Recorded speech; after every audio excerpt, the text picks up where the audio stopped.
So this article will not come as a surprise to any of us who have been following this Harry and Meghan saga for quite some time. I found this article recently by the Metro, and it discusses the way in which Harry feels very regretful and embarrassed over the Oprah interview, and he wishes that he never done it in the first place, which is not really a surprise. I am not baffled in any way, shape or form by this news. He should be ashamed of himself because it was an unnecessary PR stunt that he did not have to do. There's quite a few comments on the article, but I will leave the best till last, and I'm going to share the details of the article with you guys to give you guys a flavour and a rundown of what exactly was said.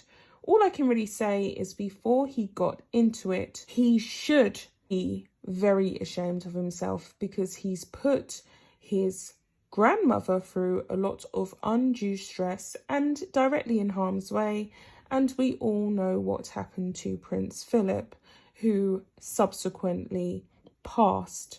And it's just quite sad, isn't it, that Harry felt the need to betray his family the way in which he did.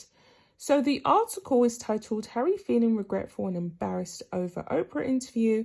An Expert Claims Prince Harry will be feeling very regretful and embarrassed about the drama caused by his Oprah Winfrey interview," a royal expert has said.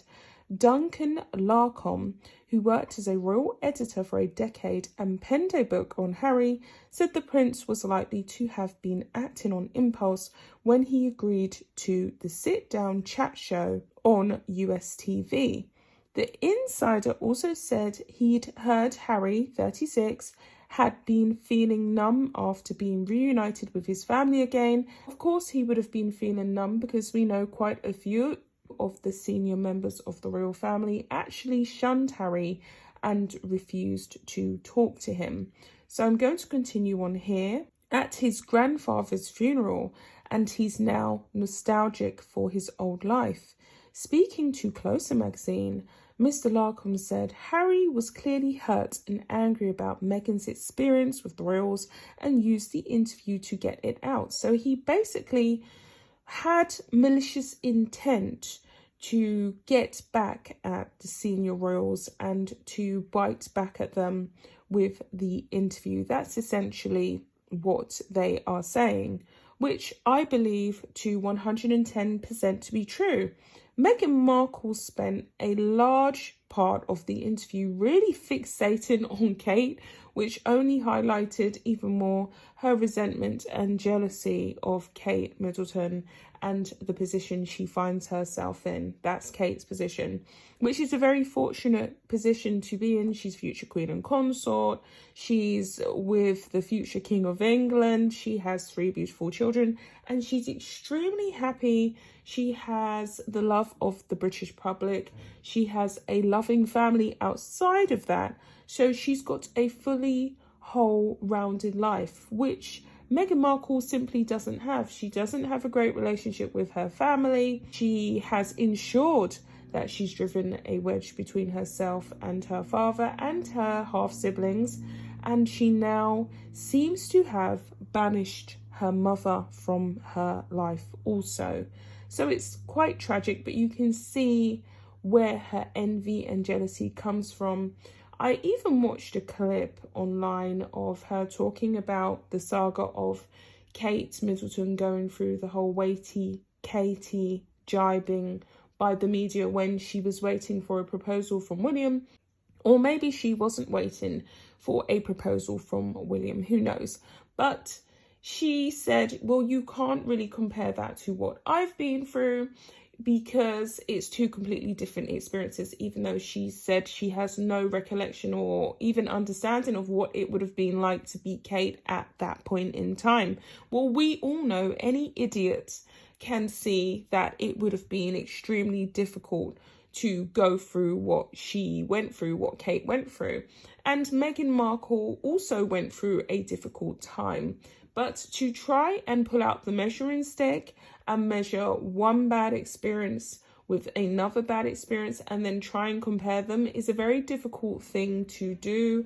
Meghan Markle, of course, is talking about racism, but I would say what Meghan Markle really did experience in the British media was an exploitation of her fractured relationship with her family, which she could have avoided by just simply communicating and opening the dialogue with her siblings, who was desperate to talk to her, her brother and her sister, her half-sister Samantha Markle, who Meghan claims she has no recollection of, even though there's various pictures of her online with Samantha, and for her to open up communication with her dad, who was desperately reaching out to her through the media.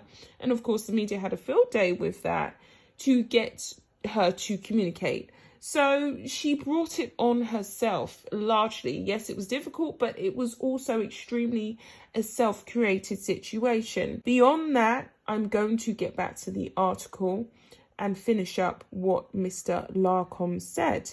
So he continues on to say, but after returning home, I've no doubt he's been feeling embarrassed, regretful and awkward. He's now facing the consequences. I believe he'll regret that interview and maybe his decision to leave the royal firm. Mr. Larcombe got to know the younger royals while covering their trips abroad and was invited to drink with them at the stag do of Princess Anne's sons, Peter Phillips, in 2008.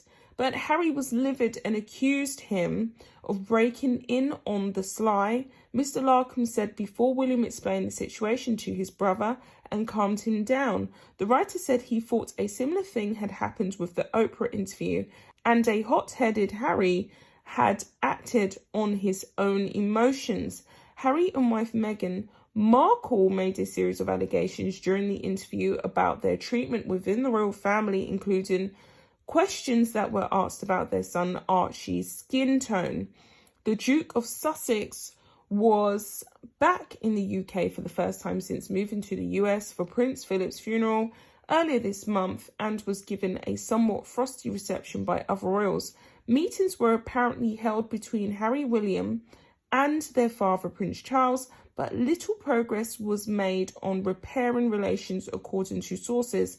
Days later, Harry returned to the £11 million Montecito mansion he shares with Meghan, 39, who is pregnant with their second child, while Meghan is living the LA dream, which of course we know Meghan Markle is not living the LA dream. Yes, her property is extremely beautiful. Her closet is extensively rampacked with all of the designer clothes that any one woman could fantasize about. She's an extremely naturally miserable person, and we know that she's preparing to sue her first US publication, it's rumored at least, regarding the pictures of her with the moon bump, struggling to carry baby Archie. The other day, that was taken literally days, I think it was at least 2 days after Prince Philip's funeral on baby Prince Louis's birthday. So she really is not having a great time. She's never having a great time, and she looks miserable.